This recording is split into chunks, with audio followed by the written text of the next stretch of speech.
Alright, so let's talk about Akame ga Kiru 58. So this chapter mainly focused on this fight between the rest of the Wild Hunt versus Night Raid's remaining members, minus an agenda because she never fucking fights.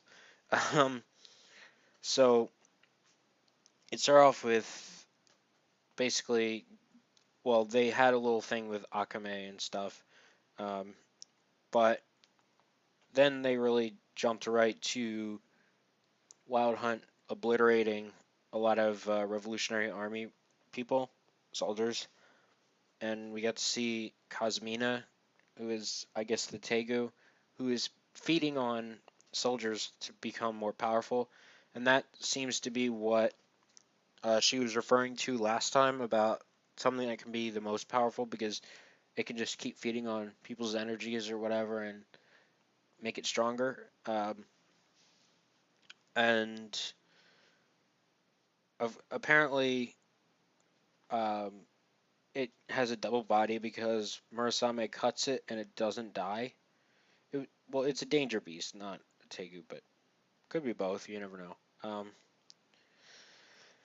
Anyway, so then we get Akame versus the guy who killed Lubbock, and it start like Akame gets hit, but ultimately she ends up cutting him, and so that's it.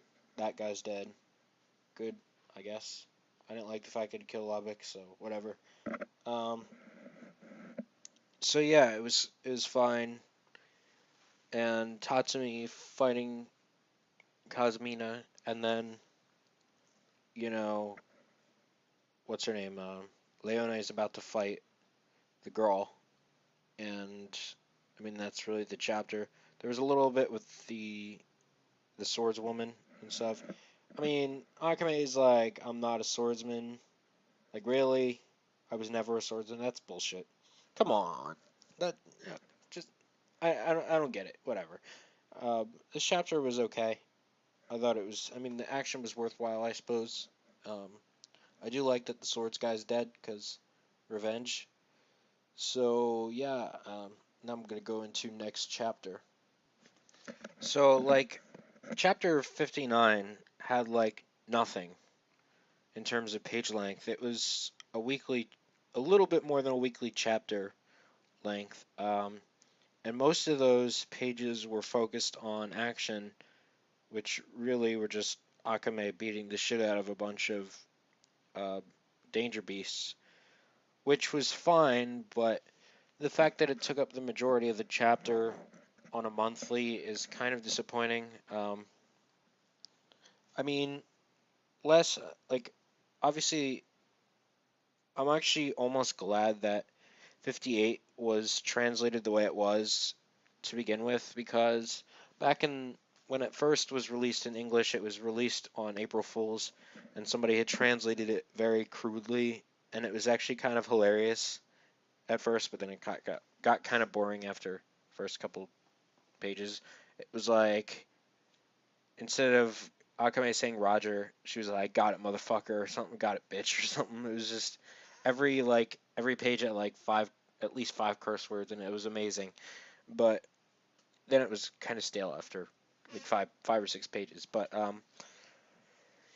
anyway, what I'm trying to get at is I'm kind of glad that it happened that way because we got 58 and 59 together properly, and so whatever. So the girl's name is Dorothy, and the swords guy was Izo. Anyway, um, she is actually the strongest physical character in Wild Hunt, and I thought that was good. I mean, it was a nice twist. I kind of expected that there was more to her than what we thought, and she beat the fuck out of Leone to begin with. Like, Leone couldn't overpower her at first, um, so she's got monster strength because of her Tegu. Plus, she's probably pretty strong normally, but yeah, I mean, that's pretty surprising. We'll see what happens with that fight because it looks like it's going to continue in next chapter. so next month. But I think Leone will probably win eventually. Maybe she'll muster up all the strength she can and overpower her or something. I don't know. Maybe we can get a nice cat fight going. See what I did there? Huh? I don't know. I'm retarded. Uh, so I mean that was it. I mean that was literally a chapter. Uh, even without a Tegu, she is lethal, Akame. I think we knew that. But this chapter was okay. I mean, the panels, there didn't have to be so many panels on her beating the shit out of Danger Beast. I wish it had focused more on Leone versus Dorothy. I think it would have been better panel time spent, especially for a monthly chapter release. Especially if you're not going to give us that much content. So, I mean, that's it. We'll see you maybe next month.